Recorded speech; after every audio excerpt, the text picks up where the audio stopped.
এটা কথাই সদায় প্ৰতিবাৰ এটা কথাই কয়, তোক মানুহে চিনি নাপালে, সি গুচি গৈ মোক জনাই থৈ গ'ল মানুহক। মই বিচৰা নাছিলোঁ এইটো ধৰণে জানক বুলি।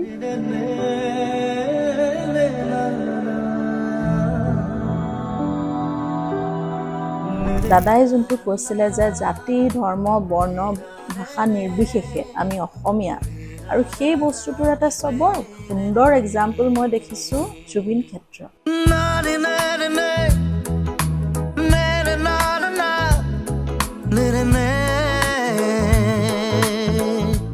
আমাৰ তিনিটা ল'ৰা ছোৱালীৰ মাজত ভগাই দিয়া নিচিনা হৈছিলে যে দাদা ভাগ মিউজিকত নিলে বা পিছত ড্ৰামাত আহিলে, নাটকটা সাংঘাতিক পাৰফৰ্মাৰ আছিলে ষ্টেজত, দাদা মিউজিকত গ'ল আৰু মোক সৰুৰ পৰা ডান্সত দিলে।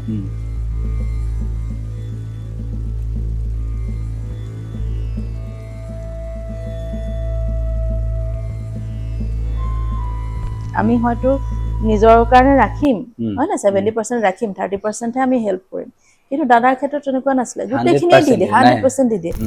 অকল জুবিন গাৰ্গৰ কাৰণে সেই মণিপুৰ শান্ত হৈ গৈছিলে 2-3 দিনৰ কাৰণে, মানুহ ৰৈ গৈছিলে, কোনো হিংসাত্মক কাৰ্য কৰা নাছিলে। বাইদেউ নমস্কাৰ, আৰু আমি এই অনুষ্ঠানলৈ আদৰণি জনাইছোঁ। এই অনুষ্ঠানটো কৰাৰ আগত আমি এটা অনুষ্ঠান কৰিছিলোঁ, আৰু সেই অনুষ্ঠানটো আছিলে বীণা বাৰুৱতী বাইদেউৰ। আৰু মই বাইদেউক জুবিন গাৰ্গৰ প্ৰসংগত প্ৰশ্ন কৰোঁতে বাইদেৱে কৈছিল যে জুবিন গাৰ্গ এটা সত্তা, এটা অনুষ্ঠান, এজন দেৱতা, এনেদৰে বাইদেৱে কৈছিল। আমি অসমৰ প্ৰতিজন লোকৰ জুবিন গাৰ্গৰ প্ৰতি মনোভাৱ কেনেকুৱা আমি সকলোৱে ভালদৰে জানো, আৰু সকলোৰে বাবে জুবিন গাৰ্গ যে সূৰ্য আৰু তেখেতে যে সকলোকে সমানভাৱে উত্তাপ দিয়ে সেয়াও আমি আগৰে পৰা জানো। পিতৃৰ দৃষ্টিত জুবিন পঢ়িছোঁ, আৰু তাত জুবিন গাৰ্গৰ বিষয়ে বহুখিনি কথা আমি গম পাইছোঁ, আৰু সেইখিনি আমি পাঠকসকলে দেখিছোঁ, আৰু জুবিন গাৰ্গৰ অনুৰাগী আমি সকলোৱে দেখিছোঁ। এই সমগ্ৰ প্ৰক্ৰিয়াটোৰ ক্ষেত্ৰত অসমৰ ৰাইজৰ যেতিয়া প্ৰাণৰ শিল্পীগৰাকী তেওঁলোকৰ কাষত কায়িকভাৱে নাথাকিব, সেই মুহূৰ্তটোত অসমবাসীৰ অন্তৰ জ্বলি পুৰি ছাই হৈ যোৱাৰ দৰে হৈছে। আৰু পৰিয়ালৰ কথা মই নকওঁৱেই, আপোনালোকে প্ৰতিটো মুহূৰ্তত এইখিনি কেনেদৰে আগবাঢ়ি গৈ আছে সেই ন্যায় প্ৰক্ৰিয়াটোৰ ক্ষেত্ৰত আমি সকলোৱে দেখিছোঁ। জিয়াউৰ কামৰ ছাৰকো ফোন কৰিছিলোঁ এই বিষয়টোক লৈ পূৰ্বতে, ছাৰৰ সৈতেও কথা পাতিছিলোঁ। এতিয়া বিষয়টো আহিছোঁ যে এই ন্যায় প্ৰক্ৰিয়াটোক লৈ অসমবাসী অধীৰ অপেক্ষাৰে বাট চাই আছে, সকলোৱে বাট চাই আছে। সেই কনিষ্ঠৰ পৰা জ্যেষ্ঠজনলৈকে প্ৰতিজন ব্যক্তিয়ে সকলোৱে এটাই বাট চাই আছে যে ন্যায় প্ৰক্ৰিয়াটোক লৈ। আৰু এই প্ৰক্ৰিয়াটোক লৈ আপোনালোকে যিহেতু বহুদিন ধৰি এই বিষয়টোক লৈ মাত মাতিছেও, বিভিন্ন সময়ত বহুকেইটা প্ৰশ্নও উত্থাপন কৰিবলগীয়া হৈছে, আপুনি ছ'চিয়েল মিডিয়াৰ জৰিয়তে আমি দেখিছোঁ। সেইখিনি কিমান দূৰ আগবাঢ়িছে, ৰাইজক সেইটো কি ক'ব? ধন্যবাদ মোক আজি তোমাৰ এই পডকাষ্টটোত মতাৰ কাৰণে। প্ৰথমতে ন্যায় প্ৰক্ৰিয়াটো আচলতে আমি ন্যায়টো বিচাৰিছিলোঁ ন্যায়ালয়ৰ জৰিয়তে, উইথ প্ৰপাৰ ল এণ্ড অৰ্ডাৰ। তো সেইটো কাৰণে আমি এই প্ৰচেছটোৰ লগত জড়িত হৈ গৈছোঁ। আৰু এইটো ন্যায় প্ৰক্ৰিয়াত অকল আমি নহয়, মানে এইটো ধৰা তোমাৰ দ্য ষ্টেট ভাৰ্চেছ বুলিয়ে কয়, তাৰমানে এইটো ৰাজ্যৰ গোটেই ৰাজ্যখনৰ কাৰণেই যুদ্ধখন হৈছে। অসমৰ প্ৰতিজন নাগৰিক, প্ৰতিজন মানুহৰ ন্যায়ৰ যুদ্ধ বুলিয়ে মই ক'ম এইটো। আৰু আমাৰ যোনটো টীম এডভকেটৰ, তেওঁলোক বহুত মানে অভিজ্ঞতাৰে পুষ্ট, আৰু খুব সুন্দৰভাৱে একদম তেওঁলোকে ইমান ষ্ট্ৰংলি তেওঁলোকে মানে কামখিনি কৰিছে। আমি সেইটোৰ কাৰণে আমি আশ্বস্ত হৈছোঁ, তাৰমানে যে আমি এটা ভাল টীম পাইছোঁ এডভকেটৰ, যোনটোৱে আমাক এই ন্যায় প্ৰতিষ্ঠাত আমাক সহায় কৰিছে। আৰু তাৰোপৰি গোটেই সমগ্ৰ অসমবাসী ৰাইজৰ মৰম আৰু আশীৰ্বাদ আৰু প্ৰেয়াৰ, প্ৰাৰ্থনা, চবতকৈ শক্তিশালী বস্তু প্ৰাৰ্থনা। চ' সেইখিনি আমি ভাবিছোঁ অথলে নাযায়, গোটেই বস্তুখিনি মিলি আমি ভাবোঁ ন্যায় প্ৰতিষ্ঠা হ'ব আৰু হ'বই লাগিব। সেই ন্যায় প্ৰতিষ্ঠাৰ যুঁজখন অসমবাসীৰ যুঁজ। আৰু আমি নিতুপৰ্ণ ৰাজবংশী কাৰ্টুনতো দেখিছোঁ, আৰু বিভিন্ন আমি বাছতো দেখোঁ যে মানে নাম কি জুবিন গাৰ্গ, দেশ কি জুবিন, ধৰ্ম কি জুবিন, স্থান ক'ত, এনেকুৱা ধৰণৰ প্ৰশ্নবোৰত যেতিয়া আমি সেই এটা সত্তাকে আমি দেখিবলৈ পাওঁ, সেই তেতিয়াই বুজা যায় যে আমাৰ প্ৰাণৰ যিগৰাকী শিল্পী আৰু সেই শিল্পীগৰাকীৰ ন্যায়ৰ যুঁজখনটো হ'বই লাগিব, সেইটোতো ন্যায়ৰ যুঁজখন আমি জয়ী হ'বই লাগিব। সেই দুই এটা অপশক্তিয়ে যেতিয়া এই ন্যায় প্ৰক্ৰিয়াটোত স্থবিৰতা আনিবলৈ চেষ্টা কৰে, একাংশই কিছু প্ৰথমতে আমি দেখিবলৈ পালোঁ যে একো মাতেই নেমাতে, সংবাদ মাধ্যমে কিবা প্ৰশ্ন কৰিলে মাতেই নেমাতে, একেবাৰে মৌন হৈ থাকে। তাৰ পাছত দেখিলোঁ যে লাহে লাহে এতিয়া সংবাদ মাধ্যমৰ গালৈও ফেফেৰি পাতি যোৱা হ'ল। আমি এনেকুৱা ধৰণৰ দেখিছোঁ, কেতিয়াবা প্ৰশ্ন এটা কৰিলে কাৰ কথা কৈছোঁ গম পাইছে যে জুবিন গাৰ্গক লৈ তেওঁলোকে কিমান নিকৃষ্ট পৰ্যায়ৰ ৰাজনীতি কৰিব পাৰে, কিমান নিকৃষ্ট পৰ্যায়ৰ তেওঁলোকে কথা ক'ব পাৰে। মই নামেই কৈ দিছোঁ যে সেই অন্যতম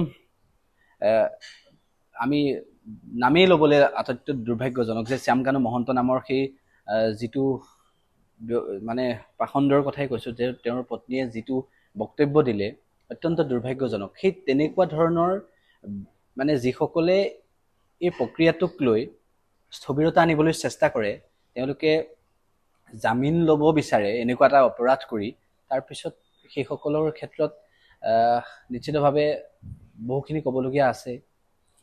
মানে কথাটো এনেকুৱা, মই কোনো ৰাজনীতি বা এইবিলাকলৈ মই নাযাওঁ। এটা সাধাৰণ কথা দেই, আমি জানো যে এইটো আমাৰ তুমিতো মহাভাৰতৰ যুগত গ'লেও হ'ব। আমি এটা কথা আমি জানো যে যুদ্ধ যেতিয়া হয় দুটা পক্ষ থাকে, এটা সত্য আৰু এটা অসত্য। দুই পক্ষৰ কিন্তু সমান অধিকাৰ থাকে যুদ্ধ কৰাৰ, হয়নে?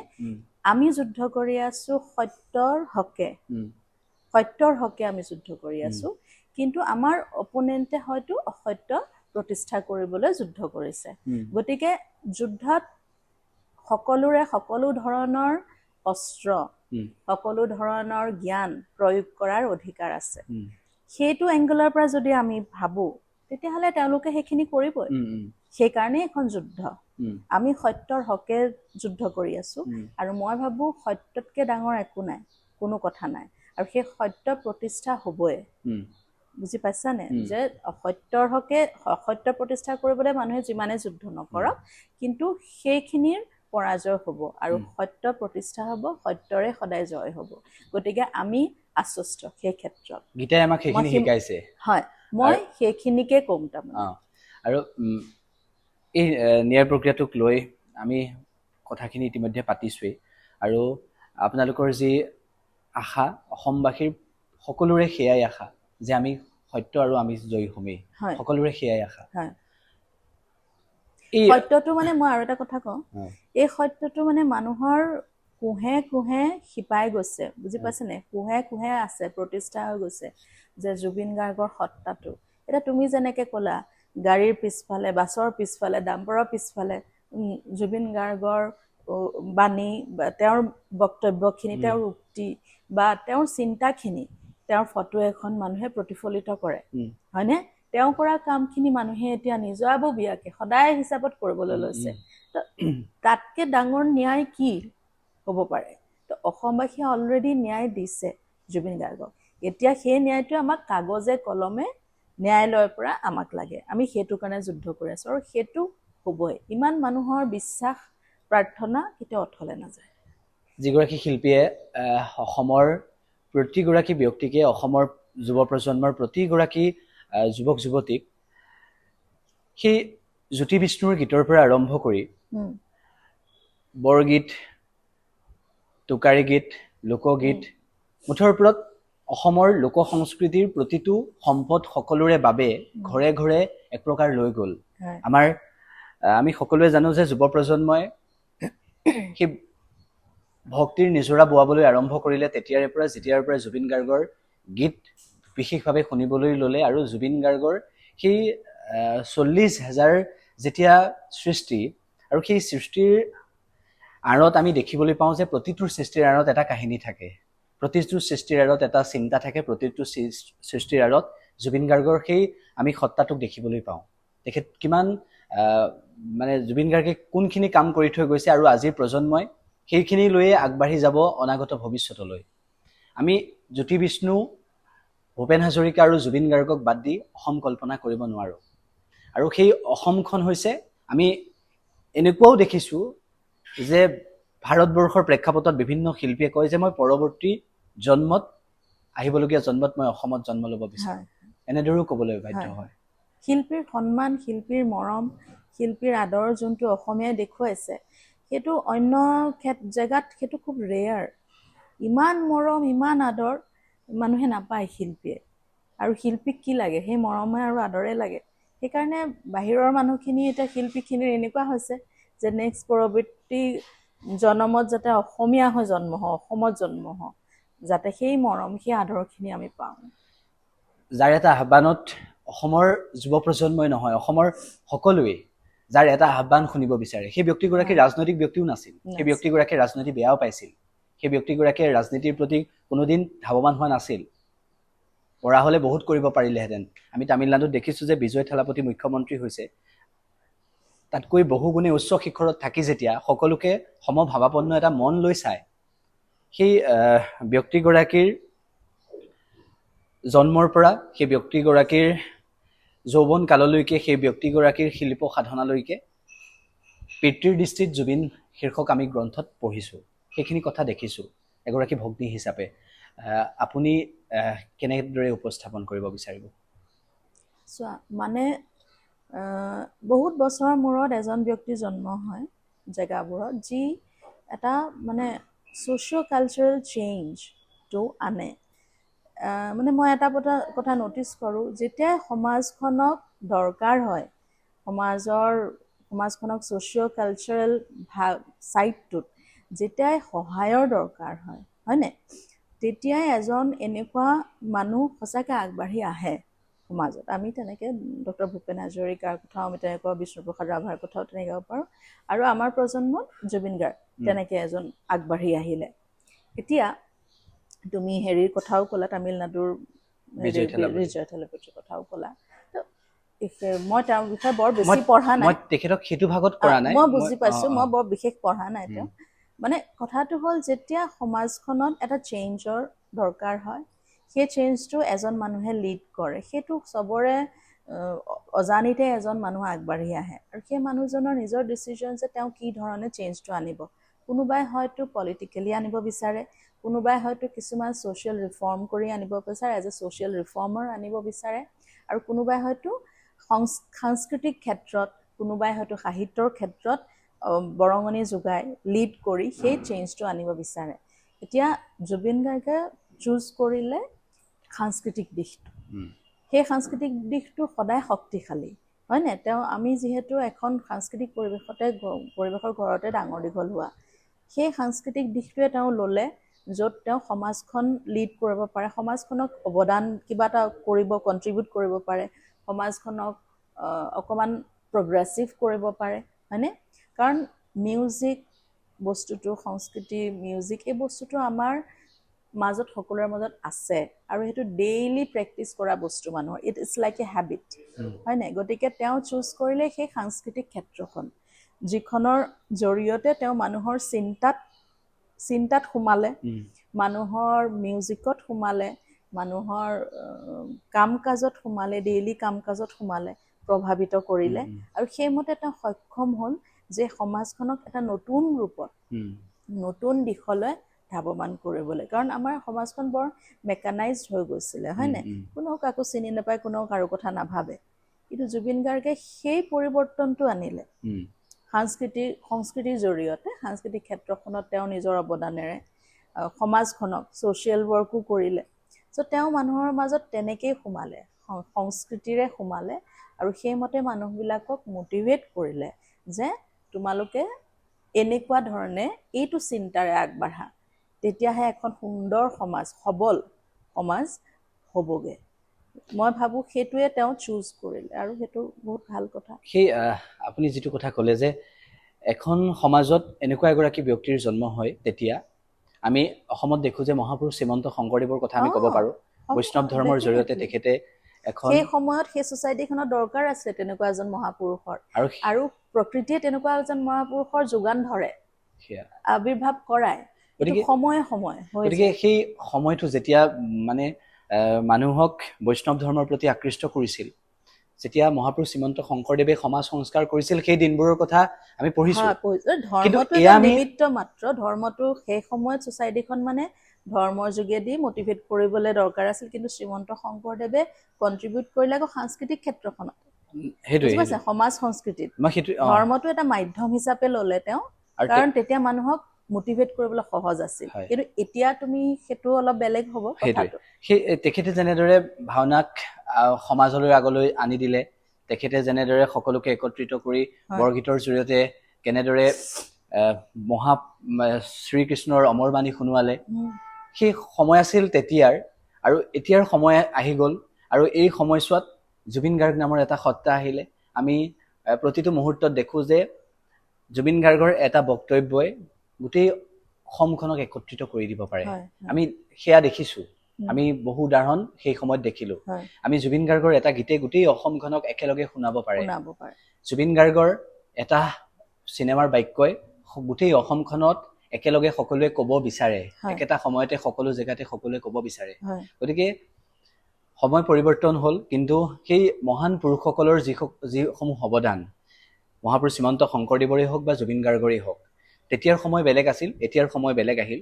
আৰু জুবিন গাৰ্গে কম সময়ৰ ভিতৰত সমাজখনক এনেকুৱা এটা বান্ধোনেৰে বান্ধিলে যে জাতি ধৰ্ম বৰ্ণ ভাষা নিৰ্বিশেষে, ধনী দুখীয়া নিৰ্বিশেষে সকলোকে একত্ৰিত কৰিলে। জুবিন গাৰ্গে এটা বিভিন্ন সাক্ষাৎকাৰত কোৱাও শুনো, মই কেতিয়াবা ধনী মানুহৰ লগত মোক থকা দেখিছে নি, এনেদৰে বিষ্ণুপ্ৰসাদ ৰাভাৰ আদৰ্শকো তেখেতে কেনেদৰে পালন কৰে, কেনেদৰে তেওঁ আদৰ্শ মানি চলে, আমি সেইখিনিও দেখিছো। ৰাভা দিৱসৰ, বিষ্ণু ৰাভা দিৱসৰ বা বিভিন্ন প্ৰেক্ষাপটত আমি সেইখিনিও দেখিছো। গতিকে সেই সত্তাটোৰ আঁৰত সৰুৰে পৰা যি সাংস্কৃতিক পৰিৱেশ আপোনালোকে পাইছে, সেই পৰিৱেশৰ ফচলেই এইখিনি নিশ্চিতভাৱে। নিশ্চয় নিশ্চয়। মানে যিহেতু আমি ঘূৰি ফুৰিছিলোঁ, দেউতা যিহেতু ট্ৰান্সফাৰ হৈ থাকে এটা জেগাৰ পৰা আন এটা জেগালৈ, আৰু বেচিকেলি আমি দেউতাৰ পষ্টিংবিলাক যদিও সেই সময়ত সেইবোৰ স্মল টাউন বুলি কয়, তাৰ পেৰিফেৰী জোনটো গোটেই গাঁৱলীয়াই পৰিৱেশটো, আৰু মানুহখিনিও বেচিকেলি আমি তেনেকুৱা সৰ্বসাধাৰণতে আমি যোনখিনি মানুহৰ লগত যোগাযোগ ৰাখোঁ বা লগ পাওঁ, সেইখিনি সাধাৰণ বৰ্গৰ মানুহ। গতিকে আমি তেনেকুৱা এখন সমাজতে ডাঙৰ হৈছোঁ। মা দেউতাকো দেখিছোঁ যে সেই মানুহখিনিক যেনেকুৱা ধৰণে মা দেউতাই নিজৰ সামৰ্থ্য অনুযায়ী সেই সময়ত সহায় কৰিব পাৰিছিলে, কৰা দেখিছিলোঁ। আমিও সেইটোৱে দেখি পেলাই শিকিছোঁ। এনেকুৱা নহয় যে আমি ধনী মানুহৰ লগত আমাৰ যোগাযোগ নাছিলে, তেনেকুৱা নহয়। যিহেতু দেউতা অফিচাৰ আছিলে, গতিকে আমাৰ সেই মানুহখিনিৰ লগতো যোগাযোগ আছিলে। সেইখিনিও হয়তো চেনেলাইজ কৰা হৈছিলে, দেউতাহঁতে হয়তো সেই মানুহখিনিকো ইনফ্লুৱেঞ্চ কৰিছিলে যে সাধাৰণ মানুহখিনিক অলপ কেনেকৈ সহায় কৰিব পাৰি। সেইটো কিতাপত পঢ়িছোঁ যে মানে বন্ধুৰ মৃত্যুৰ পিছত তেওঁলোকৰ পৰিয়ালক, তেওঁলোকৰ ভাতৃক কেনেদৰে, মানে ৰজনীৰ তেখেতসকলৰ কথা কৈছোঁ যে তেওঁলোকক কেনেদৰে জুবিন গাৰ্গে সহায় কৰিছিল, সংগীতৰ শিক্ষাগুৰু কেনেদৰে গুৱাহাটীৰ চিকিৎসা কৰা একোট হৈ গ'ল, সেইখিনি মানে অট'মেটিক আহে, সেই ৰেচপেক্ট, সেই কেয়াৰটো অট'মেটিক আহে মানে, কাৰণ সৰুৰ পৰা সেইবিলাক বস্তুৱে দেখি ডাঙৰ হৈছোঁ। আৰু দাদাই যেনিবা সেই বস্তুবিলাক নিজক নাচায়ো কৰিছিলে। সেইটো খুব ৰেয়াৰ যে তুমি আমি নিজৰ কথা নভবাকে, নিজৰ পকেটত এটকা নৰখাকে আমি বেলেগক কেনেকৈ গোটেইখিনি দি দিব পাৰোঁ। আমাৰ পক্ষে সেইটো সম্ভৱ নহয়। আমি হয়তো নিজৰ কাৰণে ৰাখিম, হয় না, 70% ৰাখিম, 30%হে আমি হেল্প কৰিম। কিন্তু দাদাৰ ক্ষেত্ৰত তেনেকুৱা নাছিলে, গোটেইখিনিয়ে দি দিয়ে, 100% দি দিয়ে। এইটো ৰেয়াৰ অফ দ্য ৰেয়াৰেষ্ট বুলিয়ে মই ক'ম। আৰু সেইটো কাৰণে চাগে মানুহে ইমান তেওঁক ভাল পায়, বা এতিয়াও তেওঁক মানে ঘৰৰ মেম্বাৰ হিচাপে ভাল পায়। সেইটো কাৰণে তেওঁ চবৰে অন্তৰত সোমাই গ'ল, কাৰণ এনেকুৱা মানুহ খুব কম আমি পাম, ৰেয়াৰ, হয় নাই? এনেকুৱা মানুহ নাপাওঁ, আৰু মই পোৱা নাই আজিলৈকে যি মানে অসম সৌভাগ্যৱান, অসম গৰ্বিত সেই এগৰাকী শিল্পীক লৈ, এগৰাকী সত্তাক লৈ। এগৰাকী শিল্পী নহয়, তেখেত এগৰাকী এটা সত্তা, এটা অনুষ্ঠান, আৰু অসমৰ বাবে সকলো। আৰু আমি চিনাকি দি ভাল পাওঁ অসমক। আমি সকলোৱে ভাৰতবৰ্ষৰ বাহিৰতো আমি জুবিন গাৰ্গৰ দেশৰ মানুহ বুলি কৈ ভাল পাম। আজি নহয়, ভৱিষ্যতলৈও আমি জুবিন গাৰ্গৰ দেশৰ মানুহ বুলি কৈ ভাল পাম। আমি ক'ৰ পৰা আহিছোঁ বুলি যদি আমাক ক'ৰবাত সোধে, আমি জুবিন গাৰ্গৰ দেশৰ পৰা আহিছোঁ বুলি কৈ আমি ভাল পাম। গতিকে প্ৰকৃতিৰ প্ৰতি যিটো ভালপোৱা আছিল, প্ৰকৃতিয়ে যিমান ভাল পাইছিল জুবিন গাৰ্গক, আৰু সেই কথাবোৰো আমি সকলোৱে অনুভৱ কৰিব পাৰোঁ। সৰুৰে পৰা আপোনালোকে চিৰিয়াখানা ঘৰতে আছিল, আমি পঢ়িছোঁ বা শুনিছোঁ কথাখিনি। সেইখিনি কথাও মই অকণমান যদি আপোনাৰ পৰা শুনো, তেখেত সেই সময়খিনি কেনেকুৱা আছিল? সৰুৰ পৰা আচলতে মা দেউতা দুইজনে আমাক প্ৰভাইড কৰিছিলে। এনেকুৱা নহয় যে অকল মানুহৰ মাজতে ডাঙৰ হৈছোঁ, সমানে জীৱ জন্তু চৰাই চিৰিকটিও প্ৰভাইড কৰিছিলে আমাক, যাতে প্ৰকৃতিৰ লগত আমি কানেক্ট কৰোঁ, প্ৰকৃতিৰ লগত সহবাস কৰিবলৈ শিকোঁ। সেই কথাবিলাক মা দেউতাই খুব সুন্দৰকৈ আমাক যোগান ধৰিছিলে, কেয়াৰ লৈছিলে। এনেকুৱা নহয় যে কোনো উপদেশ বা কোনো ডিছকাশ্যন এইবিলাক নাই, জাষ্ট আমাক প্ৰভাইড কৰে বস্তুটো, যে আমাৰ ঘৰত জীৱ জন্তু চৰাই চিৰিকটি বিভিন্ন ধৰণৰ আনি দিয়ে আৰু তেওঁলোকৰ আমি কেয়াৰ লওঁ। মায়ে লয়, মাৰ লগত আমি লওঁ, আৰু হেল্পাৰ থাকে তেওঁলোকে লয়। চ' সেইমতে আমি শিকি গৈছিলোঁ যে কেনেকৈ প্ৰকৃতিৰ লগত সহবাস কৰিব লাগে, প্ৰকৃতিক ভাল পাব লাগে। দাদায়ো সেই বস্তুটো পিছলৈও কণ্টিনিউ কৰিলে, আৰু মানে প্ৰকৃতিৰ কাৰণে সদায় থিয় দিছিলে।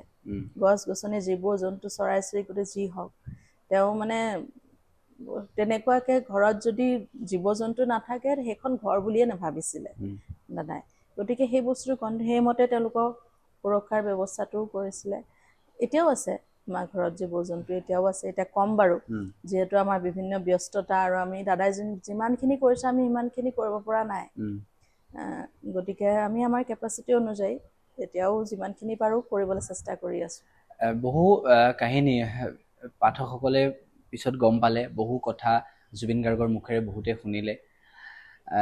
জুবিন গাৰ্গৰ কৰিমগঞ্জৰ সেই দিনবোৰ, জুবিন গাৰ্গৰ তামোলপুৰৰ দিনবোৰ, জুবিন গাৰ্গৰ বিজনীৰ সেই দিনবোৰৰ কথা, বহু যোৰহাটৰ সেই দিনবোৰৰ কথা, তেজপুৰৰ বিভিন্ন কথা সকলোৱে গম পাইছে। আৰু সকলোৱে সেই শৈশৱৰ দিনবোৰ সুঁৱৰি এই মুহূৰ্তত ভাবে যে কেনেকুৱা অনন্য আছিল। সেই কথাবোৰ সকলোৱে তেতিয়াই এতিয়া মানে দেখে যে আমিও পঢ়িছিলোঁ যেতিয়া, যে মহাপুৰুষ শ্ৰীমন্ত শংকৰদেৱে এই শৈশৱতে যেতিয়া ষাঁড়গৰুক বগৰাই দিছিল, সেই কথাবোৰ আমি পঢ়িছিলোঁ। এতিয়া আমি এইবোৰ শুনিলোঁ যে মানে বাস্তৱ জীৱনতে আমি থকাৰ সময়খিনিতে আমি এইটো গম পালোঁ যে জুবিন গাৰ্গৰ সেই প্ৰকৃতিৰ প্ৰতি থকা মৰম, আৰু জুবিন গাৰ্গে কেনেদৰে সময়বোৰ পাৰ কৰিছিল, জুবিন গাৰ্গৰ কেনেদৰে সেই শৈশৱৰ দিনবোৰ অতিবাহিত হৈছিল, সেইবোৰ আমি দেখিলোঁ। সঁচাই ভাবিবলগীয়া, আৰু সঁচাই মানে একেবাৰে চিন্তাৰ পৰিসৰৰ বাহিৰত আহে যে সেই ব্যক্তিগৰাকী আমাৰ মাজত ইমান দিনে সকলোকে মৰম দি, সকলোকে শ্ৰদ্ধা কৰি, জ্যেষ্ঠজনক সকলোকে শ্ৰদ্ধা কৰি, সকলোকে সমদৃষ্টিৰে চাই, সকলোকে সহায় কৰি, সকলোৰে বুকুৰ মাজত সোমাবলৈ সক্ষম হ'ল। আৰু সেই বুকুৰ মাজত সোমাবলৈ কোনেও সহজতে তেনেদৰে সোমাব নোৱাৰে, কেতিয়াও কোনো সোমাব, সকলোৰে অন্তৰত এনেদৰে থিতাপি ল'ব নোৱাৰে। সেইটো কামৰ জৰিয়তে, নিজৰ কৰ্মৰ জৰিয়তে, নিস্বাৰ্থ কৰ্ম বুলি যোনটো কয়, সেইটোৰ কাৰণে তেওঁ সম্ভৱ হ'লে। আৰু সেই যিখিনি তেখেতৰ সৃষ্টিৰাজি, সেই সৃষ্টিৰাজিখিনি অনাগত ভৱিষ্যতৰ বাবেও, আহিবলগীয়া প্ৰজন্মবোৰৰ বাবেও, প্ৰতিটো প্ৰজন্মই সেইখিনি শুনিব, আৰু প্ৰতিটো প্ৰজন্মই সেইখিনি অনুধাৱন কৰিবলৈ চেষ্টা কৰিব। আমি এইটোও বিচাৰোঁ যে জুবিন গাৰ্গৰ সৃষ্টিৰ ওপৰত গৱেষণা হোৱাৰ লগতে অসমৰ প্ৰতিখন বিশ্ববিদ্যালয়ত গৱেষণা হোৱাৰ সমান্তৰালভাৱে আমি এইটো বিচাৰোঁ যে ভাৰতবৰ্ষৰ প্ৰেক্ষাপটত সেইখিনি আগবঢ়াই নিয়াৰ দায়িত্ব বহুতৰে আছে। আৰু সেইখিনি হৈছে সম্পদ, আৰু সেই সম্পদখিনিৰ গৱেষণা কৰা, সেই সম্পদখিনিৰ ওপৰত গৱেষণা কৰা, সেই সৃষ্টিৰাজিখিনিৰ ওপৰত গৱেষণা কৰাটো সকলোৰে দায়িত্ব। এইখিনি প্ৰেক্ষাপটত আপোনালোকে কিবা চিন্তা চৰ্চা বা এনেকুৱা ধৰণেৰে কি ক'ব বিচাৰিব? হয়, এতিয়া দাদাৰ সৃষ্টিৰাজি সংৰক্ষণটো চবতকৈ ডাঙৰ কথা, যিহেতু এতিয়া মানে ডিজিটেল এইজ ন, এতিয়া বস্তুবিলাক যদি আমি শুদ্ধকৈ আমি আৰ্কাইভিং নকৰোঁ, শুদ্ধকৈ আমি প্ৰিজাৰ্ভ নকৰোঁ, তেতিয়াহ'লে কথাবিলাক ডাইলুট হোৱাৰ চান্সেছ বহুত বেছি, আৰু অতি কম সময়তে ডাইলুট হৈ যাব, বস্তুখিনি বেলেগ হৈ যাব। গতিকে আমি সেই বস্তুলৈ খুব কনচিয়াছ। আমি অলৰেডি আমি জুবিন গাৰ্গ ট্ৰাষ্টৰ পৰা আমি প্ৰচেষ্টা হাতত লৈছোঁ তেওঁৰ সৃষ্টিৰাজি সংৰক্ষণৰ কাৰণে। আৰু এইটো এটা আহ্বান সকলোলৈ, যোনখিনি যদি তেওঁলোকৰ ওচৰতো জুবিন গাৰ্গৰ যিকোনো সৃষ্টিৰাজি যোনখিনি আমাৰ হাতত এতিয়া নাই, তেওঁলোকেও আমাক সহায় কৰক, নিজাববীয়াকৈ তেওঁলোকেও সংৰক্ষণ কৰিব পাৰে, আমাকো জনাব পাৰে, অৱগত কৰিব পাৰে। চ' তেওঁলোকেও সেইখিনি সহায় কৰক সংৰক্ষণত, তেওঁৰ হেৰিখিনি সৃষ্টিৰাজি। আৰু তেওঁৰ সৃষ্টিখিনি বাৰু আমি আৰ্কাইভিং কৰিলোঁ, ডকুমেণ্টেশ্যন কৰিলোঁ, আমি সংৰক্ষণ কৰিলোঁ। দ্বিতীয় এটা কথা আছে যে জুবিন গাৰ্গৰ চিন্তাখিনি তেওঁৰ চিন্তাখিনি কিন্তু আমি আৰ্কাইভিং কৰিব নোৱাৰোঁ নহয় চিন্তাখিনি কেনেকৈ সংৰক্ষণ হ'ব সেইখিনি সংৰক্ষণ হ'ব প্ৰতিজন অসমীয়াই যেতিয়া সেই আদৰ্শটো মানিব সেই আদৰ্শটো পাছ অন কৰিব এটা জেনেৰেশ্যনৰ পৰা আনটো জেনেৰেশ্যনলৈ হয়নে সেই আদৰ্শটো ফ'ল' কৰিব সেইমতে তেতিয়া সেই আদৰ্শখিনিৰো কিন্তু প্ৰিজাৰ্ভেশ্যন হৈ যাব হয়নে সেইটো এটা হেবিট বা প্ৰেক্টিচৰ কথা হ'ব হয়নে মনৰ পৰা আমি সেই কথাখিনি সদায় সেই কামখিনি আমি ডেইলি বেচিছত আমি সেই ফ'ল' কৰিব লাগিব মানিব লাগিব আৰু আমাৰ নেক্সট জেনেৰেশ্যনক আমি সেইখিনি শিকাব লাগিব হয়নে তেওঁৰ আদৰ্শখিনি শিকাব লাগিব বুজাব লাগিব যে জুবিন গাৰ্গ কোন আৰু তেওঁৰ এই কথাখিনি কিয় কৈছিল হয়নে তেওঁৰ কথাবিলাক তাৰমানে ধৰা প্ৰকৃতি ৰিলেটেড সমাজৰ প্ৰগ্ৰেছিভনেছৰ লগত ৰিলেটেড চ' এই কথাবিলাক যাতে পাছ অন হৈ যায় তাৰপিছত এটা জেনেৰেশ্যন সেইটো এটা ছেকেণ্ড কথা হ'ল প্ৰিজাৰ্ভেশ্যনৰ কাৰণে আৰু এটা থাৰ্ড বস্তু হ'ল প্ৰিজাৰ্ভেশ্যনৰ কাৰণে যে যোনটো সাংস্কৃতিক প্ৰেক্টিছ এক্টিভিটি মই ভাবোঁ দাদাই যোনটো কৈছিলে যে জাতি ধৰ্ম বৰ্ণ ভাষা নিৰ্বিশেষে আমি অসমীয়া আৰু সেই বস্তুটোৰ এটা চবৰ সুন্দৰ এক্সাম্পল মই দেখিছোঁ জুবিন ক্ষেত্ৰ হোৱাৰ দিনাৰ পৰা মই দেখিছোঁ যে অসমৰ চুকে কোণৰ পৰা যিকোনো ধৰ্ম যিকোনো বৰ্গৰ মানুহ আহি তেওঁলোকে তাত তেওঁলোকৰ সংস্কৃতিটো প্ৰেক্টিছ কৰিছে হয়নে সংস্কৃতিটো পাৰফৰ্ম কৰিছে আৰু কোনো ভয় সংশয় নাই সুন্দৰভাৱে তেওঁলোকে নিজৰ সাংস্কৃতিক দিশবিলাক তাত চৰ্চা কৰিছে হয়নে গানেই হওক নাচেই হওক ভাওনা নাটক যিকোনো বস্তু কবিতা তেওঁলোকে আহি পেলাই নিজাববীয়াকৈ সেইটো বস্তু তাত প্ৰেক্টিছ কৰিছে সেইটো কিন্তু খুব সাংঘাতিক এটা প্লেটফৰ্ম এই সাংস্কৃতিক প্ৰিজাৰ্ভেশ্যনৰ কাৰণে সাংস্কৃতিক পাৰফৰ্মেঞ্চ প্ৰিজাৰ্ভেশ্যনৰ কাৰণে হয়নে যোনটো এটা মানে এখন বৰ অসমৰ কথা দাদাই কৈ থাকে মই ভাবোঁ অসমৰ প্ৰতিখন জেগাতে যদি তেনেকৈ সকলোৱে আগবাঢ়ি নিজৰ মতে এখন জুবিন ক্ষেত্ৰ বনায় চাইজৰ কথা নাই ডাঙৰ সৰু কথা নাই কোনোবা এখন জেগা বেছি পালে ডাঙৰ হ'ব কোনোবা এখন জেগা কম পালে সৰু হ'ব তেনেকুৱা কিন্তু অলৰেডি 2-3টা আমি দেখিছোঁ এতিয়া বঙাইগাঁৱত বনাই আছে খুব সুন্দৰকৈ সন্যাসী পাহাৰত জুবিন ক্ষেত্ৰ সেইটো এটা সাংস্কৃতিক চৰ্চাৰ কেন্দ্ৰবিন্দু হ'ব তাত মানুহে আহি নিজৰ মতে চৰ্চা কৰিব তেনেকৈ মই মৰিগাঁও নগাঁও ওচৰতে এখন দেখিলোঁ বৰ সুন্দৰকৈ তেওঁলোকে বনাইছে গাঁও এখনে স্কুল এখনৰ প্ৰিমাইজতে কৰিছে জুবিন ক্ষেত্ৰ নাম দিছে সৰুকৈ কৰিছে তাত তেওঁলোকে উদ্বোধনী অনুষ্ঠানতে নাম লৈছে দেই ঢোল খোল বজাই খোল বৰগাহ বজাই নাম লৈছে তাৰপিছত সেইখিনি যিহেতু মুছলিম কমিউনিটিৰ মানুহো আছে তেওঁলোকে আহি পেলাই তাত তেওঁলোকৰ ধৰণে প্ৰেয়াৰ কৰিছে বা জিকিৰ গাইছে কিবা গাইছে চ' সেনেকুৱাকৈ এখন সৰু জুবিন ক্ষেত্ৰ যদি আমাৰ অসমৰ চুকে কোণে চব জেগাত কিছুমান এনেকৈ হয় সেইটো এটা সাংস্কৃতিক চৰ্চাৰ কেন্দ্ৰ হ'ব আৰু সেইটো এটা বেলেগ ধৰণৰ প্ৰিজাৰ্ভেশ্যন হ'ব হয়নে পাৰফৰ্মিং আৰ্টছৰ প্ৰিজাৰ্ভেশ্যন সেইটো এটা জেনেৰেশ্যনৰ পৰা আনটা জেনেৰেশ্যনলৈ পাছ অন হ'ব চ' এই তিনি ধৰণে আমি দাদাৰ কৰ্মখিনি সৃষ্টিৰাজি আৰু তেওঁৰ উপদেশখিনি হয়নে তেওঁৰ সেই আদৰ্শখিনি এই গোটেইখিনি আমি তিনি ধৰণে প্ৰিজাৰ্ভেশ্যন কৰিব লাগিব আৰু সেইটো গোটেই অসমবাসীৰ সহায় লাগিব আমাক মানে চবেই কৰিব লাগিব নিজাববীয়াকৈ আপোনাৰ যিখিনি এতিয়া চিন্তা জুবিন ক্ষেত্ৰ গোটেই অসমতে নিশ্চিত অতি ভাল চিন্তা আৰু খুব ভাল লগা কথা এইটোৱে যে আপুনি যিটো কথা ক'লে যে পৰৱৰ্তী প্ৰজন্মৰ বাবে জুবিন গাৰ্গৰ চিন্তা আৰু আদৰ্শক আমি প্ৰিজাৰ্ভ কৰিব পাৰোঁ কেনেদৰে আমি লৈ যাব পাৰোঁ কেনেদৰে ইয়াত আৰু এটা মই তোমাক অলপ ইণ্টাৰফেয়াৰ কৰিছোঁ দেই বেয়া নাপাবা এটা কথা মনলৈ আহিছে মই কওঁ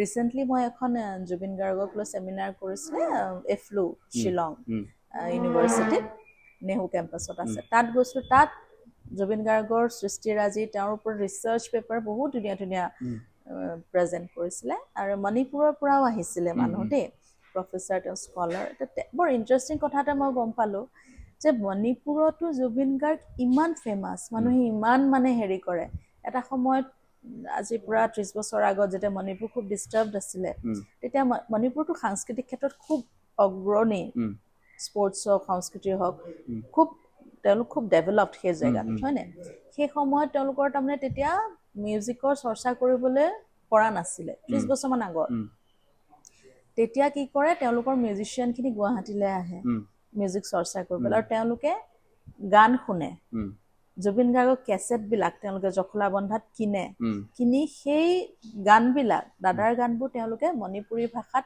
ট্ৰান্সলেট কৰি পেলাই ৰি-ৰেকৰ্ড কৰে এতিয়া জুবিন গাৰ্গৰ গান মণিপুৰতো ফেমাছ সমানে মই সেইদিনাহে গম পাইছোঁ সেই কথাটো যে তেওঁৰ প্ৰভাৱটো ইমান বেছি আছিলে তাৰমানে নৰ্থ ইষ্টত আৰু 19 ছেপ্টেম্বৰ 2025ত তেওঁলোকে কৈছে যে মণিপুৰ যিহেতু ইমান অশান্ত হৈ আছে ৰাজনৈতিকভাৱে অকল জুবিন গাৰ্গৰ কাৰণে সেই মণিপুৰ শান্ত হৈ গৈছিলে 2-3 দিনৰ কাৰণে মানুহ ৰৈ গৈছিলে কোনো হিংসাত্মক কাৰ্য কৰা নাছিলে তেওঁলোকে কোৱা ভাৰ্চনটো মই কৈছোঁ যে তেওঁলোক স্তব্ধ হৈ গৈছিলে সেইটোতকৈ ডাঙৰ কথা কি হ'ব পাৰে মই তেতিয়া তেওঁক ক'লোঁ যে আপোনালোকে মণিপুৰত এখন জুবিন ক্ষেত্ৰ বনাওক য'ত মানুহবোৰে চব পাহৰি আহি পেলাই নিজৰভাৱে সংস্কৃতি চৰ্চা কৰিব যুদ্ধ হিংসা পাহৰি যাব তেওঁ ইমান ভাল পালে মোৰ কথাটো সেইটোৰ পৰা মোৰ এই আইডিয়াটো আহিলে এই আপোনাৰ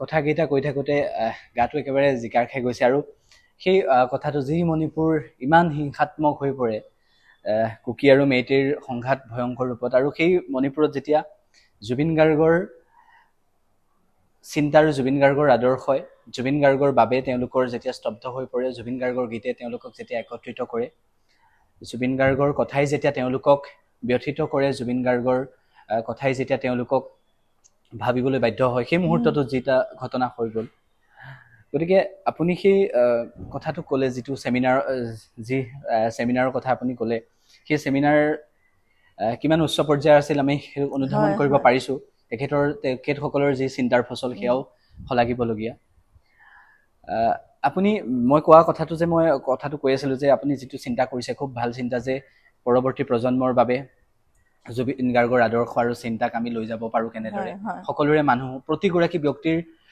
আদৰ্শত প্ৰতিগৰাকী ব্যক্তিৰ মনত প্ৰতিগৰাকী ব্যক্তিৰ চিন্তাত সেই জুবিন গাৰ্গৰ কথাখিনি পৰিস্ফুট হ'ব লাগিব আৰু তেতিয়া আমি পৰৱৰ্তী প্ৰজন্মৰ বাবেও প্ৰতিটো প্ৰজন্মৰ বাবে আমি লৈ যাব পাৰিম আৰু আমি চিৰনমস্য আমাৰ বাবে সদায় অসমৰ বাবে মহান পুৰুষ হিচাপে প্ৰতিটো মুহূৰ্তত সদায় সকলোৱে গৰ্বিত কৰিয়ে থাকিব জুবিন গাৰ্গ নামটোৱেই জুবিন গাৰ্গৰ সত্তাটোৱেই আমাৰ সকলোৰে বাবে জীয়াই থাকিবলৈ যথেষ্ট আমি চিনাকি দিবলৈ আমাৰ বাবে যথেষ্ট শেহতীয়াভাৱে কেইবাখনো বিশ্ববিদ্যালয়ত পদক্ষেপ গ্ৰহণ কৰিছে বিভিন্ন শিক্ষানুষ্ঠানে পদক্ষেপ গ্ৰহণ কৰিছে জুবিন গাৰ্গৰ স্কলাৰশ্বিপৰ ক্ষেত্ৰতেই হওক বা বিভিন্ন জুবিন গাৰ্গৰ চিন্তা আৰু জুবিন গাৰ্গৰ আদৰ্শক আগবঢ়াই নিবলৈ জুবিন গাৰ্গৰ আদৰ্শখিনি এই নতুন প্ৰজন্মৰ মাজত ফুটাই তুলিবলৈ উত্তৰ পূৰ্বাঞ্চল তথা ভাৰতবৰ্ষৰ বিভিন্ন গৰাকী শিক্ষাৰ্থীৰ মাজত সেইখিনি দেখুৱাবলৈ সকলোৱে চিন্তা কৰিছে ৰয়েল গ্ল'বেল ইউনিভাৰ্চিটিও পদক্ষেপ লৈছে আমি দেখিছোঁ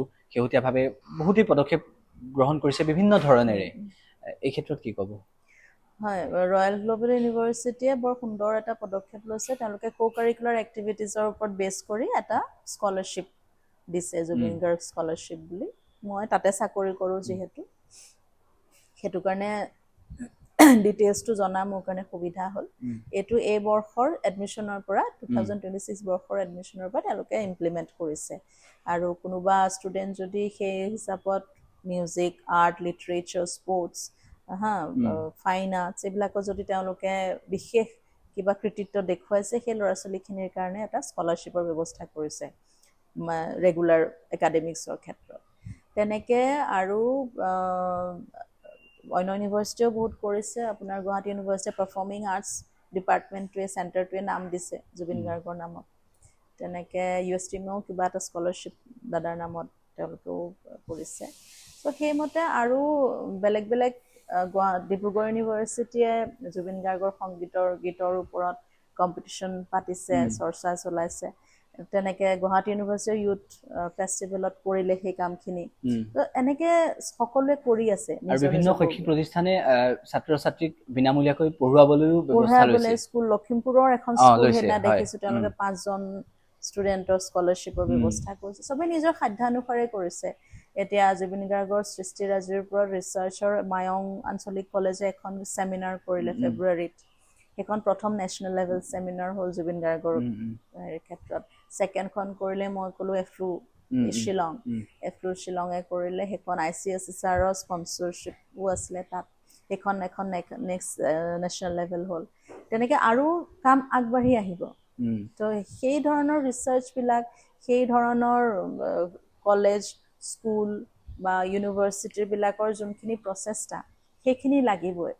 যেতিয়ালৈকে একাডেমিক্সত জুবিন গাৰ্গৰ কামখিনি প্ৰিজাৰ্ভেশ্যনৰ বা প্ৰেক্টিচৰ ব্যৱস্থা নহয়, ডকুমেণ্টেশ্যনৰ, ৰিচাৰ্চৰ, তেতিয়ালৈকে কিন্তু স্থায়ী নহয়। এই পাৰ্টটো খুব ইম্পৰ্টেণ্ট। আৰু এইটোত সকলো স্কুল হওক, বিদ্যালয়, মহাবিদ্যালয়, তেওঁলোকৰ মানে কণ্ট্ৰিবিউশ্যনৰ খুব প্ৰয়োজন আছে। সেই পুৱা 10 বজাত জুবিন ক্ষেত্ৰলৈ গ'লে যিটো পৰিৱেশ, নিশা 2-3 বজাত জুবিন ক্ষেত্ৰলৈ গ'লেও সেই একেটাই পৰিৱেশ। তাত সকলো কেনেদৰে আহে আমি সকলোৱে দেখিছোঁৱেই সেইখিনি। গতিকে আমি অনুভৱ কৰিব পাৰোঁ যে প্ৰতিটো দিনেই সেই নিজৰ প্ৰাণৰ শিল্পীগৰাকীৰ, প্ৰিয় শিল্পীগৰাকীৰ, নিজৰ আদৰ্শৰ গৰাকীৰ প্ৰতি সকলো কেনেদৰে দায়বদ্ধ আৰু সকলোৱে কেনেদৰে প্ৰতিটো মুহূৰ্ত তাতে পাৰ কৰি দিব বিচাৰে, তাতেই থাকিব বিচাৰে, পুৱালৈকে তাতেই থাকিব বিচাৰে। আমি নিশা 2-3 বজাত যাওঁতেও সেই পৰিৱেশেই আমি দেখিবলৈ পাওঁ। আমি কেইবাবাৰো গৈছোঁ যিহেতু, তাতো সেই পৰিৱেশেই দেখিবলৈ পাওঁ প্ৰতিটো মুহূৰ্ততে। গতিকে সেই সকলোৱে নিশ্চিতভাৱে তেওঁলোকৰ মাজত সুমুৱাই লৈছে, আদৰ্শখিনি আগবঢ়াই নিবলৈ চেষ্টা কৰিবই। মোৰ এই মুহূৰ্তত এটা বিষয় আহিছে যে আপোনালোকৰ সৰুৰে পৰা সংগীতৰ লগতে নৃত্যৰ ক্ষেত্ৰখনতো যিহেতু আপোনালোকৰ পৰিয়ালটোৱে বিশেষভাৱে দায়িত্ব পালন কৰিছিল। জুবিন দা, জংকীবাই যেতিয়া গীতৰ ক্ষেত্ৰত গুৰুত্ব দিছিল, আপুনি নৃত্যৰ ক্ষেত্ৰত গুৰুত্ব দিছিল। আৰু সেই চিনাকিখিনি অসমবাসীয়ে সকলোৱে জানে। ভাৰত নাট্যমৰ ক্ষেত্ৰত আপুনি আপোনাৰ কথা আমি গম পাওঁ। আৰু আমি এই বিষয়টো মই সুধিব বিচাৰিছোঁ, মই দেউতাই কোৱাৰ দৰে, দেউতাই পিতৃৰ দৃষ্টিত জুবিন গ্ৰন্থত কোৱাৰ দৰে, মই বহুখিনি কথা তাত আমি সকলোৱে দেখিলোঁ। সকলোৱে সেই কথাখিনি পঢ়িছোঁ, আৰু পঢ়ি আমি প্ৰতিটো শব্দ পঢ়োঁতে, প্ৰতিটো বাক্য পঢ়োঁতে আমাৰ মানে কেনেকুৱা এটা অনুভৱ হয়, আমি অনুভৱ কৰিব পাৰোঁ সেইখিনি কথা। মই পূৰ্বতো আপোনাক সুধিছিলোঁ, কিন্তু এইবাৰ মই এইটো সুধিব বিচাৰিম যে আপোনাক কেনেদৰে মঞ্চত চিনাকি দিয়ে বা মঞ্চত আপোনাৰ কথা কেনেদৰে জুবিন গাৰ্গে কয়, সেইখিনিও আমি দেখিছোঁ। যে সেই আপুনি এই মুহূৰ্তটোত মই এইটোৱে সুধিম, বহু হয়তো নষ্টালজিক হৈ পৰিব পৰা কাহিনী বহু হয়তো আছে, মই সকলোৱে সোধা নাই, কিন্তু এনেকুৱা 2-এটা কথা যদি মই আপোনাৰ পৰা বা আমাৰ দৰ্শকসকলে আপোনাৰ সৈতে থকা সেই মুহূৰ্তটোৰ, মানে আপোনাৰ সৈতে থকা সেই কথাখিনি জানিব পাৰে। মানে আমি পিতৃৰ দৃষ্টিত জুবিন, সেই গ্ৰন্থত আমি ছাৰে কোৱা, দেউতাই কোৱা গোটেইখিনি কথা আমি শুনিছোঁৱেই, গোটেইখিনি কথা আমি দেখিছোঁ। আপোনাৰ সৈতে মানে তেনেকুৱা ধৰণৰ কিবা মুহূৰ্ত বা তেনেকুৱা ধৰণৰ কাহিনী যদি আপুনি ক'ব বিচাৰে। কাহিনী বহুত আছে। আমাৰ মায়ে মানে সৰুৰ পৰা, মাৰ কথা আছিলে যে মা গানো গাইছিলে, নাটকো কৰিছিলে, আৰু নাচিবও খুব মন আছিলে। তো আমাৰ 3টা ল'ৰা-ছোৱালীৰ মাজত ভগাই দিয়া নিচিনা হৈছিলে যে দাদা ভাগ মিউজিকত নিলে, বা পিছত ড্ৰামাত আহিলে, নাটক তাই সাংঘাতিক পাৰফৰ্মাৰ আছিলে ষ্টেজৰ, দাদা মিউজিকত গ'ল। আৰু মোক সৰুৰ পৰা ডান্সত দিলে। মই নাচিব জানো, বাকো চেষ্টা কৰাই আছিলে, তাই নোৱাৰিলে নাচিব, ইণ্টাৰেষ্ট নাছিলে। তো তিনিটা দিশতে আগবাঢ়ি গৈছিলোঁ। আৰু ইনস্পিৰেশ্যন মায়ে আছিলে, দেউতাক কেতিয়াও বাধা দিয়া নাই, সদায় লগ দিয়ে। এটা সময়ত মই ডান্সৰ পৰা একাডেমিক্সলৈ গুচি আহিলোঁ, কাৰণ মই মানে এই গ্লেমাৰ, লাইমলাইট বস্তু মই বৰ ইণ্টাৰেষ্ট নাপালোঁ। বহুত সৰুৰ পৰা দেখিছোঁ। দাদা যিহেতু, মই ক্লাছ 7ত থাকোঁতেই দাদাৰ প্ৰথম এলবামটো ৰিলিজ হৈছিলে। তো মই সৰুৰ পৰা দেখিছোঁ তাৰ ষ্টাৰডমটোৰ পজিটিভ নিগেটিভ ছাইড চব দেখিছোঁ। যেতিয়া দেখিছোঁ যে তাৰ নিজৰ লাইফটো জীৱলৈও দিগদাৰী হয়, সেই বস্তুটোৰ পৰা মই আঁতৰি আহিলোঁ। মানে মোৰ ইণ্টাৰেষ্ট নাই, মানে মই অলপ প্ৰাইভেট মানুহগৰাকী, মই নিজৰ মতে থাকি ভাল পাওঁ। তো মই একাডেমিক্সত আহিলোঁ। একাডেমিক লাইনত মোক জানে মানুহে, মোৰ চাৰ্কলটো বৰ সৰু, মোৰ ষ্টুডেণ্টছ, প্ৰফেচাৰ্ছ এনেকুৱা। তাৰপিছত দাদাই কিন্তু, আমাৰ কনভাৰ্চেশ্যনবোৰ চলি থাকে, আৰু কিবা যদি তাৰ কথা বিশেষ পাতিবলগীয়া থাকে, মোৰ লগত পাতে, মোক কল কৰে, মোৰ লগত ডিছকাছ কৰে জীৱনৰ কিছুমান ইছ্যু বা কিবা তাৰ এক্সপিৰিয়েঞ্চ, যোনটোৱে তাক ডিষ্টাৰ্ব কৰি থাকে, এতিয়া আমি কথা পাতোঁ, কথা পাতি সদায় আমাৰ কথাবিলাক এটা পজিটিভ পইণ্টত শেষ হয় আৰু মোৰ লগত কথা পাতি সি ৰিলেক্স অনুভৱ কৰে সেই বস্তুটোৰ পৰা। তাৰপিছত এটা কথাই সদায় প্ৰতিবাৰ এটা কথাই কয়, তোক মানুহে চিনি নাপালে, তোক জানিব লাগিছিল। মঞ্চটো কৈ থাকে তেতিয়া মই কওঁ তই জান নহয় মোক, সেইটোৱে হ'ব। সি গুচি গৈ মোক জনাই থৈ গ'ল মানুহক। মই বিচৰা নাছিলোঁ এইটো ধৰণে জানক বুলি।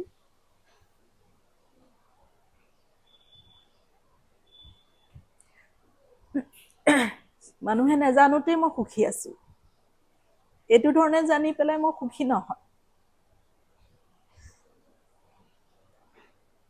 মানে ক'ম আৰু কি ক'ম।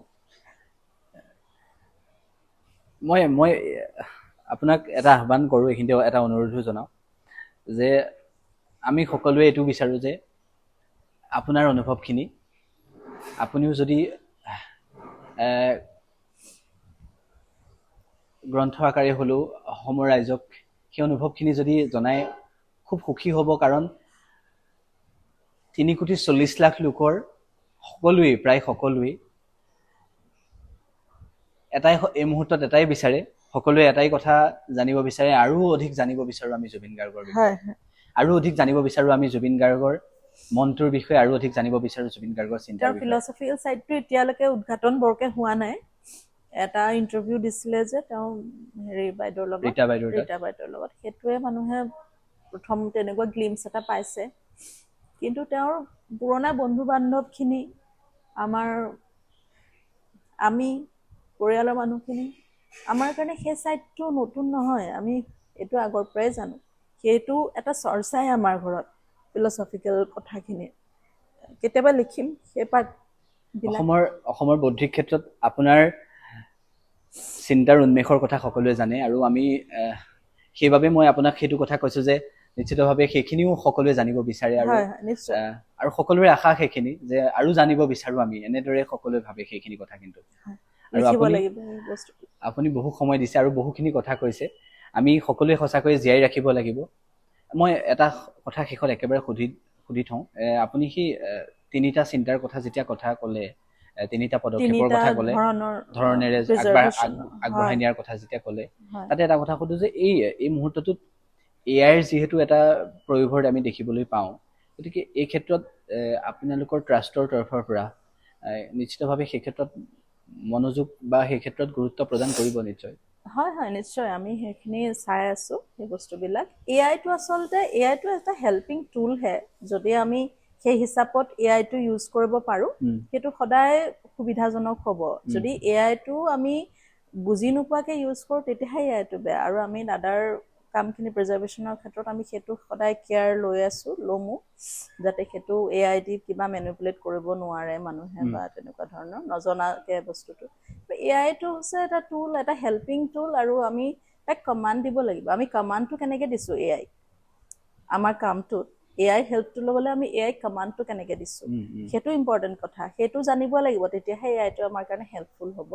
আৰু নতুন প্ৰযুক্তি সদায় সহায়ৰ কাৰণে আমি যদি প্ৰপাৰলি তাক ইউজ কৰোঁ, আৰু দাদাৰ কাম সৃষ্টিৰাজিত যাতে সেই মেনিপুলেশ্যন এটা ভুল দিশত নহয়, তাৰ কাৰণে আমি কেয়াৰফুল। ঠিক আছে বাইদেউ। আৰু আমি সেই চিন্তাৰ যিখিনি সেই পৰিধিখিনি আমি অনাগত প্ৰজন্মৰ বাবেও সদায় নিবই লাগিব। আৰু অসমৰ প্ৰতিগৰাকী লোকৰ বুকুত জুবিন গাৰ্গ চিৰদিন থাকিবই, আমি সকলোৱে অনুভৱ কৰিব পাৰোঁ। আৰু আমি এটা কথা ছ'চিয়েল মিডিয়াতো দেখোঁ যে জুবিন গাৰ্গ শব্দটোৱেই যথেষ্ট। জুবিন গাৰ্গৰ বাবে সকলোৱে কিমান প্ৰাণ ভৰি ভাল পায়, সকলোৱে কেনেদৰে মৰম দিয়ে, সকলোৱে কেনেদৰে তেখেতক সেই প্ৰতিটো নিশা, পুৱাৰ পৰা নিশালৈকে প্ৰতিটো মুহূৰ্তত আমি যেতিয়া জুবিন গাৰ্গৰ গীত শুনি পাৰ কৰোঁ, গাড়ীত যাওঁতেও জুবিন গাৰ্গৰ গীত, ক'ৰবাত ৰ'লেও আমি জুবিন গাৰ্গৰ গীত, ফুৰিবলৈ গ'লেও যদি আমি অৰুণাচল প্ৰদেশলৈও যাওঁ, সেই আপুনি ভিডিঅ' আমি দেখিছোঁ, বা মেঘালয়লৈও যাওঁ যদি আমি জুবিন গাৰ্গৰে গীত। গতিকে আমাৰ খাওঁতে শুওঁতে প্ৰতিটো মুহূৰ্তত আমাৰ এটাই থাকিব, জুবিন গাৰ্গ, আৰু সেয়া প্ৰতিগৰাকী অসমীয়াৰ থাকিব। আৰু আমি জুবিন গাৰ্গৰ দেশৰ মানুহ বুলি কৈ সঁচাকৈয়ে ভাল পাওঁ। আৰু আপুনি ইমানখিনি সময় দিয়াৰ বাবে, আৰু এই ইমান চিন্তাৰ পৰিধিৰে জুবিন গাৰ্গক সকলোৰে সন্মুখলৈ অনাৰ যিখিনি কথা ভাবিছে, নিশ্চিতভাৱে আমি খুব ভাল লাগিছে আৰু আপোনাক ধন্যবাদ বাইদেউ। Thank U.